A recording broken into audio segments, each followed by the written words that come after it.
No último dia 10 de janeiro deste ano, no Centro Médico da Universidade de Maryland, nos Estados Unidos, ocorreu um procedimento cirúrgico revolucionário na história dos transplantes. David Bennett, um homem de 57 anos, portador de uma doença cardíaca terminal de prognóstico muito limitado, foi submetido a um transplante de coração. E este órgão era nada menos do que um órgão de porco. Portanto, ele foi submetido a um xenotransplante. David Bennett, até o momento, passa bem, utilizando medicamentos adequados para minimizar ou impedir a rejeição do órgão.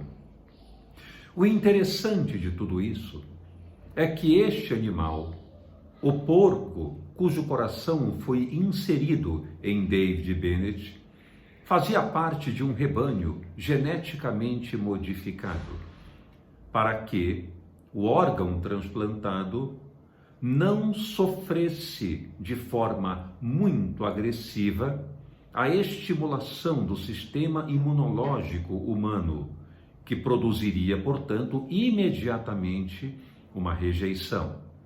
O interessante é que outras tentativas prévias de transplantes de órgão, particularmente destes animais em seres humanos, resultaram em uma rejeição do corpo quase imediata.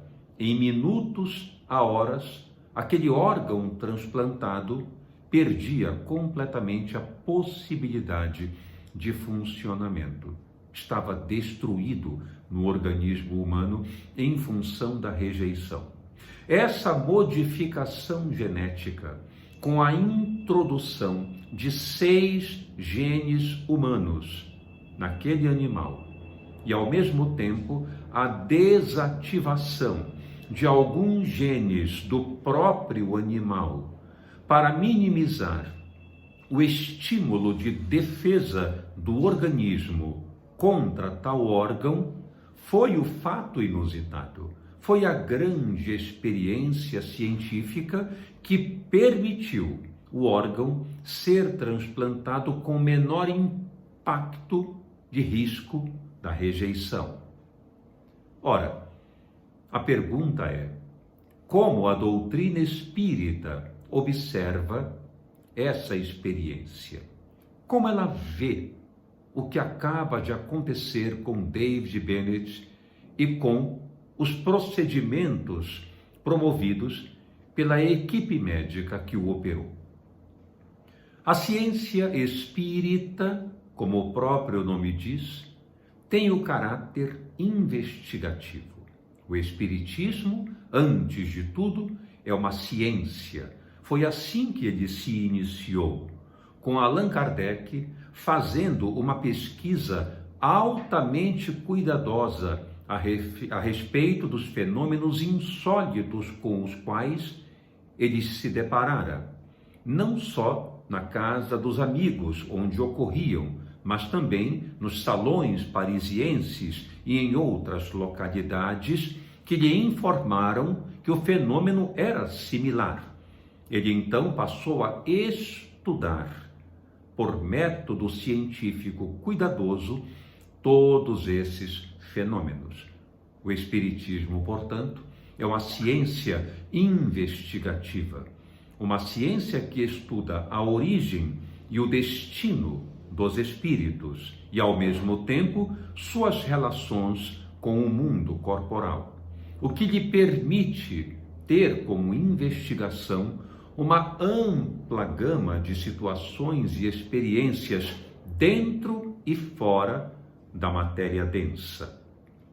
O que acontece então com essa experiência que ocorreu dia 10 de janeiro, com esta cirurgia impressionante, inusitada, com o xenotransplante? Ora, o Espiritismo observa isso como um avanço, como um progresso na evolução da humanidade. Sobretudo, pelo fato de que todas essas experiências provocadas para serem alcançadas justamente no momento da cirurgia implicam no desenvolvimento da inteligência humana, no desenvolvimento do conhecimento científico, ao mesmo tempo promovendo também uma ampliação no desenvolvimento das emoções, no campo da fraternidade, da caridade. O Espírito Verdade, em o Evangelho segundo o Espiritismo, nos traz justamente essa informação. Espíritas, amai-vos, eis o primeiro mandamento. Instruí-vos, eis o segundo. No caso em tela, de 10 de janeiro, a cirurgia do xenotransplante em David Bennett promove justamente essas duas ramificações do desenvolvimento humano.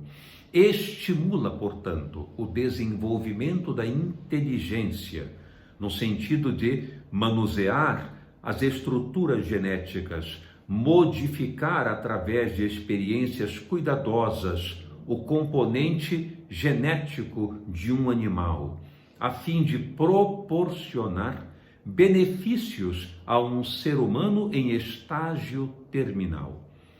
Isto faz com que a inteligência humana se desenvolva, o conhecimento se amplie, aguce a vontade de pesquisar, de investigar, de conhecer, auxilia, portanto, na consolidação do saber humano.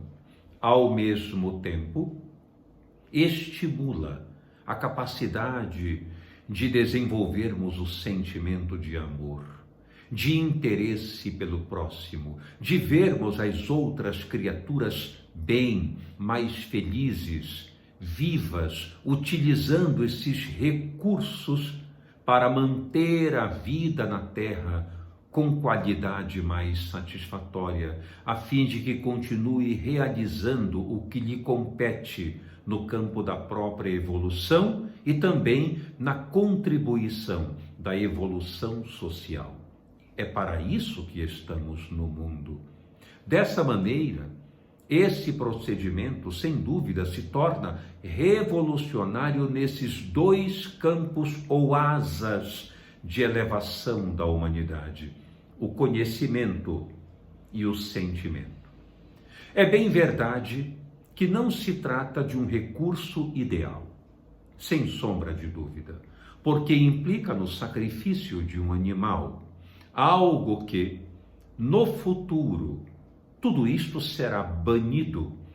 Nós utilizaremos outros instrumentos, outras ferramentas, sem que seja necessário sacrificar elementos da natureza, particularmente um ser vivo. Porém, no momento atual em que nós nos encontramos, em um mundo de provas e expiações, onde os recursos ainda são escassos, a inteligência ainda está se aprimorando e o sentimento de amor ainda está, de certa forma, embrionando, Deus permite momentaneamente que o homem se utilize desses elementos transitórios de apreciação do conhecimento, a fim de que, sendo uma experiência provisória, ele possa dar um salto posterior, subir degraus no campo evolutivo, eliminando esses fatores, digamos, de sacrifício, de agressão aos animais e parta para patamares muito mais avantajados e mais serenos de conhecimento, de experiências, de manuseio dos fatores naturais que estão aí às nossas mãos. É tudo uma fase, tudo um momento transitório que Deus permite, que Deus aceita e impulsiona o homem, a criatura humana, a desenvolvê-lo, porque sabe que logo mais abandonaremos esse tipo de comportamento, esse tipo de experiência, porque descobriremos novos canais muito mais férteis para auxiliar no desenvolvimento e crescimento da humanidade, que não seja a experiência com animais, órgãos de animais, utilização de órgãos, por exemplo, de seres humanos em morte encefálica. Tudo isso na fase atual, Deus permite, porque nós estamos ainda na transitoriedade do conhecimento, ainda precisando lançar mão de recursos não tão evoluídos, mas logo mais isso mudará, de modo que passa a ser um grande avanço para a humanidade. E dias virão em que teremos outros instrumentos muito mais favoráveis em função da ampliação do conhecimento e do sentimento para esse mistério. Um grande abraço e muita paz.